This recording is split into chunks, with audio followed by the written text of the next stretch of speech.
क्या तुम मुझे भूल गए? क्या तुम कभी दोबारा मुझसे मिलने नहीं आओगे?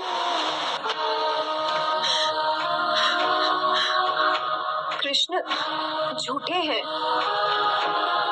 राधा, कृष्ण द्वारका में अपनी सभी रानियों के साथ सुखी जीवन जी रहे हैं। मैं कृष्ण के बारे में और एक शब्द नहीं सुनूंगी। हृदय में पीड़ा लिए राधा वृंदावन की ओर चल पड़ी, पर उन्हें क्या पता था कि वृंदावन में जो घटित होने वाला था वो उनके हृदय को और भी आहत करने वाला था। अरे, ये तो राधा है ना, जो कृष्ण के वियोग में है। राधा कृष्ण का प्रेम तो दिखावा है। अगर सच्चा प्रेम होता तो क्या कृष्ण दूसरा विवाह करते? ये गांव वाले हमारे प्रेम को कभी समझ नहीं सकेंगे। अंतिम समय निकट है कृष्ण।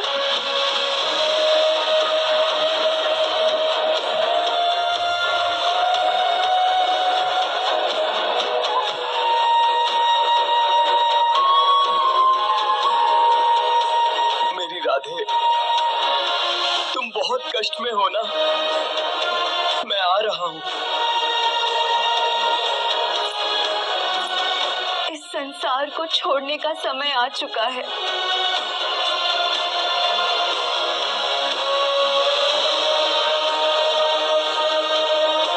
और कितना कष्ट मिलेगा?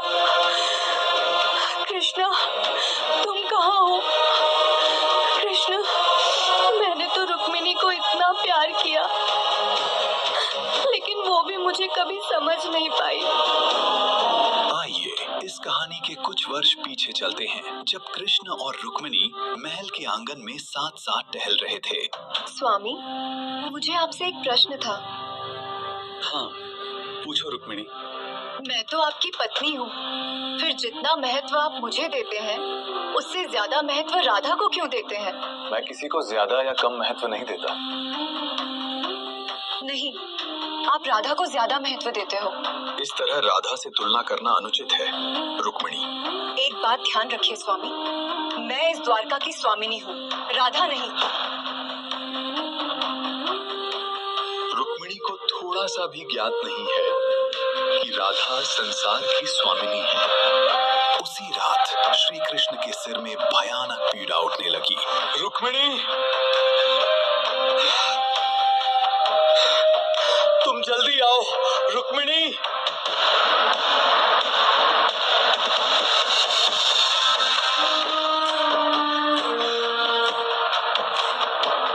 क्या हुआ स्वामी?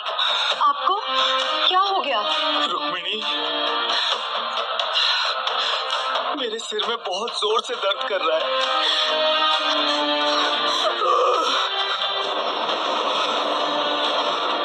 कृष्ण का समय रहते उपचार नहीं किया गया तो अनर्थ हो जाएगा। इसका उपचार कहाँ मिलेगा?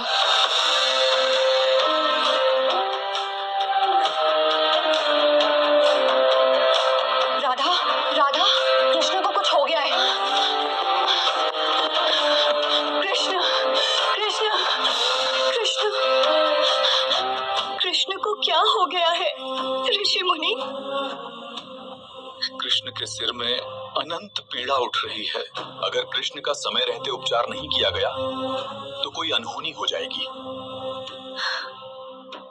इसका समाधान क्या है ऋषि मुनि? अगर कोई व्यक्ति अपने चरणों की धूल कृष्ण के माथे पर लगा दे तो ये दर्द समाप्त हो जाएगा।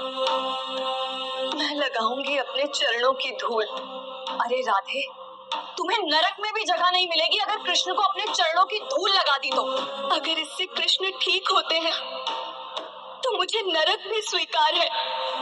तभी राधा ने अपने चरणों की धूल कृष्ण के माथे पर लगा दी और कुछ ही क्षण बाद कृष्ण के माथे का दर्द समाप्त हो गया और वे पहले की तरह स्वस्थ हो गए। तब कृष्ण ने रुक्मिणी से कहा, ये मेरी लीला का एक भाग था। रुक्मिणी, तुमने अपने चरणों की धूल लगाने से इसलिए मना किया ताकि तुम्हें नरक भोगना ना पड़े, लेकिन दूसरी ओर राधा ने बिना कुछ सोचे अपने चरणों की धूल लगा दी और नरक जाने की भी चिंता नहीं की। उसने केवल मुझे ठीक करने के लिए ऐसा किया। इसलिए रुक्मणी, तुम राधा से अपनी तुलना मत करो, क्योंकि राधा का प्रेम अनंत है। कृष्ण की ये बात सुनकर रुक्मणी के मन में और भी ईर्ष्या उत्पन्न हो गई। इसके साथ ही ये घटना यहीं समाप्त होती है और कहानी फिर वहीं लौट जाती है जहाँ से तुमसे रूठ जाएगी, मैं कह दे रही हूँ।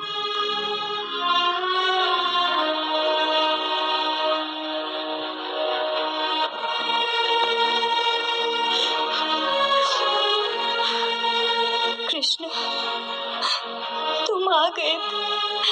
मैं तुम्हारी प्रतीक्षा कितने वर्षों से कर रही थी। राधा, मुझे माफ कर दो, मैं आ नहीं सका। अब से हम हमेशा साथ रहेंगे। नहीं कृष्ण, मेरा इस संसार को छोड़ने का समय आ चुका है।